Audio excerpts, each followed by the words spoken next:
नमस्कार, एबीपी माझामध्ये आपल्या सर्वांचं स्वागत आहे। एआय तंत्रज्ञानाद्वारे ऊस शेती कशी करता येते याचं एक उत्तम उदाहरण बारामतीच्या कृषी प्रदर्शनामध्ये कृषी जे 2025 ला प्रदर्शन भरलेलं आहे याच्यामध्ये त्यांनी एक प्लॉट तयार केलेला आहे। त्या प्लॉटच्या संदर्भात सविस्तर माहिती आता आपल्याला सर देत आहेत। नमस्कार सर। नमस्कार शेतकरी बंधू, मी विशाल मिर्जे, फायलो प्रतिनिधी, महाराष्ट्र मार्केटिंग मॅनेजर। तर आज आपल्या समोर जो ऊस उभा आहे तो आपण बघू शकताय। आपला रेग्युलर ऊस आणि या ऊसामधला फरक मी या ठिकाणी सांगेन।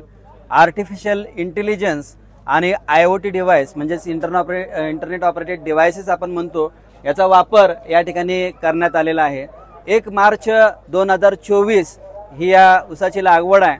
याची वाण आहे 265, या वाणाची ही व्हरायटी आहे।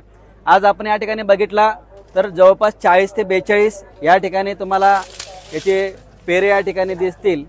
आणि फक्त 40 ते 42 पेरे असे नसून या ठिकाणी पेऱ्यामधलं जे अंतर आहे हे कमीत कमी आज या ठिकाणी बघू शकता 5 ते 6 इंच या लांबीचे पेरे, आणि अशा पद्धतीनं 40 ते 42 पेरे आज या ठिकाणी तुम्हाला दिसत आहेत। याचं जर आता रिकव्हरी जर आपण चेक केली तर मिनिमम 13 ते 14 या ठिकाणी याचा रिकव्हरी भरतो।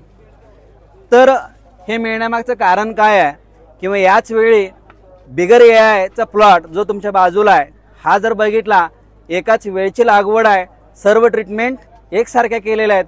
फक्त याचं पाणी व्यवस्थापन जे आहे आणि वरील रोग आणि किडीचं जे व्यवस्थापन आहे हे शेतकऱ्यानं त्याच्या अंदाजे आपण म्हणतो त्या पद्धतीने केलेला आहे। आणि या ठिकाणी मात्र एआय आणि IoT डिव्हाइस यांचा वापर फायलो जे काय आहे तर यांचा वापर करून आपण या ठिकाणी केलेला आहे। तर याच्यामध्ये हा फरक, आणि आपण नॉर्मल जे काही ऊस बघतो तोही 10 महिन्याचा जरी असला तर त्या ठिकाणी तुम्हाला 22 ते 25 कांड्यापर्यंत तो ऊस आहे। त्या ठिकाणी तिथली शुगर पर्सेंटेज जवळपास 9% आहे। याचे अपेक्षित जे उत्पादन आहे 160 मेट्रिक टन आतापर्यंत आपण ह्यातले काही ऊस ॲव्हरेज जर काढले तर त्याच्यावरून 160 मेट्रिक टनाचे अपेक्षित उत्पादन याच्यामध्ये दिसून येतं आपल्याला। आणि त्या ऊसामध्ये सर्वसाधारण आपल्याला 70 ते 80 मेट्रिक टनाचे या ठिकाणी फरक दिसतो। तर हा कशामुळे दिसतो मित्रांनो, तर आपण पहिला पाणी व्यवस्थापनापासून सुरुवात करू। तर पाणी व्यवस्थापनासाठी या ठिकाणी मुळामध्ये आपल्याला सेन्सर्स टाकलेले असतात।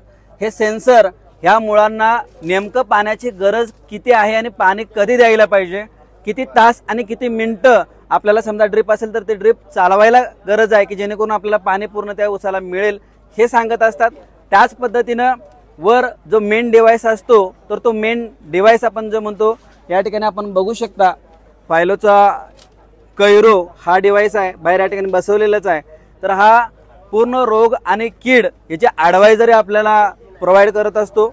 या ठिकाणी आपण बघू शकता, दीपक 2 मिनिट। तर या ठिकाणी आपण हे डिव्हाइस बघू शकता।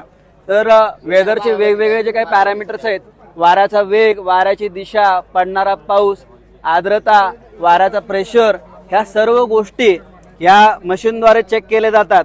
आणि याचा आधार घेऊन कोणत्या रोगाला आणि कोणत्या किडीला हे वातावरण पोषक आहे हे सांगितलं जातं। या ठिकाणी एका तासामध्ये किती पाऊस झाला, मागल्या 24 तासामध्ये किती पाऊस झाला, एका महिन्यामध्ये किती झाला, सीझनमध्ये किती झाला, ही सर्वच्या सर्व माहिती तुम्हाला 24 तास तुमच्या मोबाईलमध्ये अवेलेबल राहते।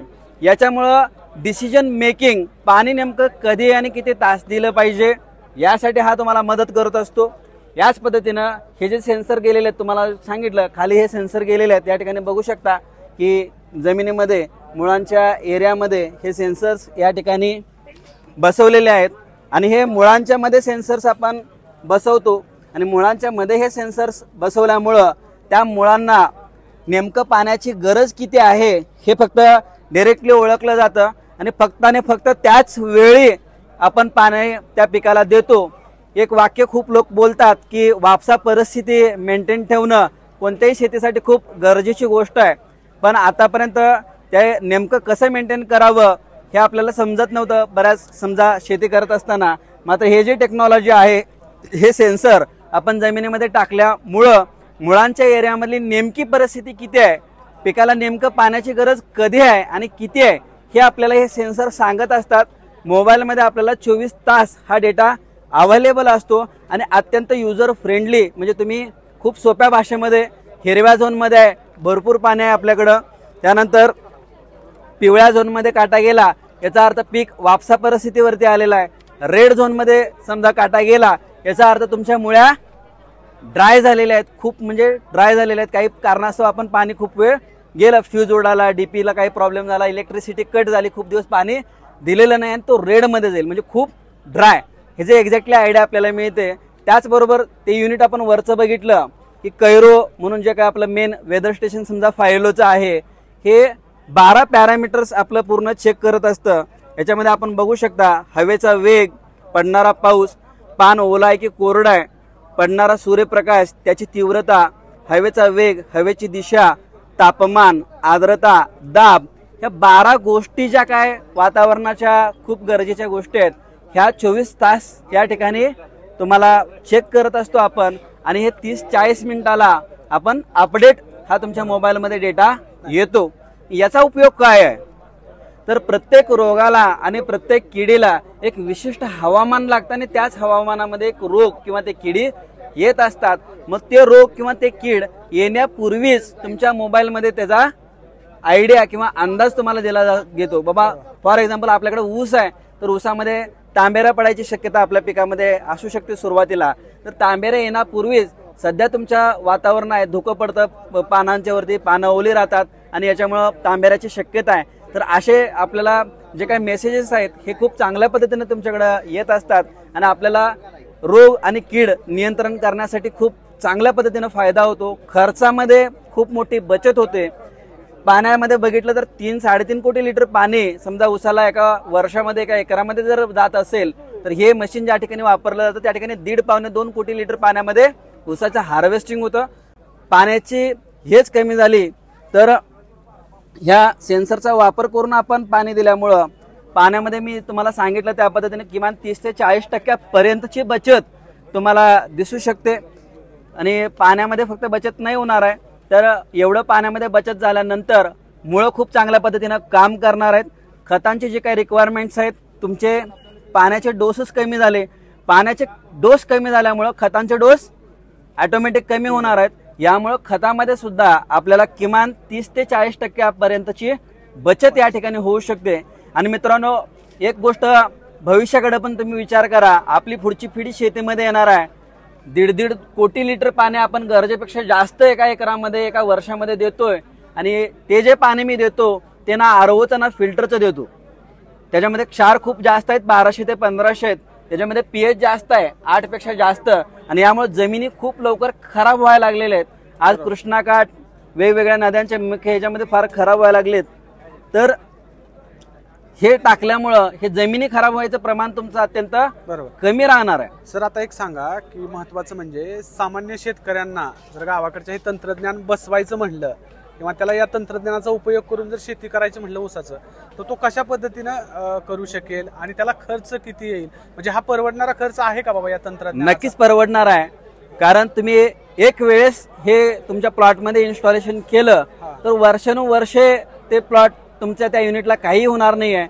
काही मेंटेनन्स किंवा काही जर इश्यू असेल तर कंपनी प्रतिनिधी येऊन अत्यंत कमी वेळामध्ये 1 ते 2 दिवसामध्ये ते सॉल्व्ह करून देतात. एक मशीनची किंमत सर्वसाधारण 40,000 रुपये आहे. पण त्याचं कव्हरेज जे आहे हे मिनिमम 100 ते 125 एकर वरती करणार आहे तो. बरोबर का? एखाद्या शेतकऱ्याने 4 ते 5 एकर ऊसाची लागण केली, बरोबर, त्याच्यामध्ये एकच तंत्रज्ञान बसवलं तर ते पूर्णपणे कव्हर करू शकतो. रोग आणि किडीसाठी तुम्हाला एकच वेदर स्टेशन लागेल, मात्र फक्त पाण्यासाठी तुम्हाला प्रत्येक प्लॉटमध्ये एक डिव्हाइस वेगळे लागतील. मग किती एकराचा एक प्लॉट पाहिजे? 1 ते 1.5 एकर किंवा तुमचं एकसारखीच जमीन आहे तर 2 ते 3 एकरासारखी एकसारखीच जमीन जरी असेल तर त्या जमिनीमध्ये आपण एकच पाण्याचं युनिट आपल्याला पुरेसं ठरतं. आता हिथं जे तुम्ही हे केलेलं आहे काय म्हणतात त्याला, सेन्सर टाकलेले पाण्याचे. सेन्सर तुम्हाला पूर्ण कडेपर्यंत टाकण्याची गरज आहे का सुरुवातीलाच फक्त हे टाकलं? नाही, आपण जमिनीचं आपला इंजिनियर येत असतात, जमिनीचा सर्वे करत असतात आणि असा सर्वे करून आपल्याला एक सेंट्रल जमीन आपल्याला सिलेक्ट करावी लागते आणि त्या ह्याच्यामध्ये आपण असे हे सेन्सर्स टाकत असतो.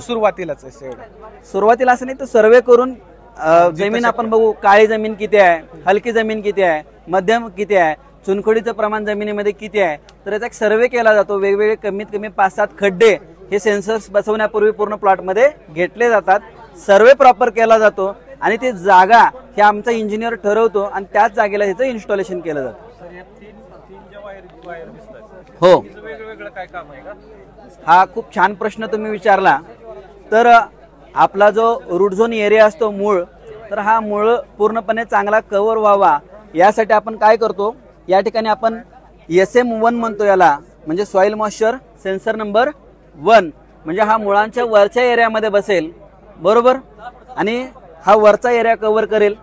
याच्यानंतर हा सॉइल मॉइश्चर सेन्सर नंबर 2, म्हणजे याच्या जवळपास 3-4 इंचा खाली ऊसासाठी हा काय करेल, दुसरा सेन्सर बसेल. म्हणजे ह्या 2 soil moisture sensor, SM1 soil moisture sensor 1, SM2 soil moisture sensor number 2, हे दोन्ही पूर्ण तुमचा मुळांचा एरिया कव्हर करतील.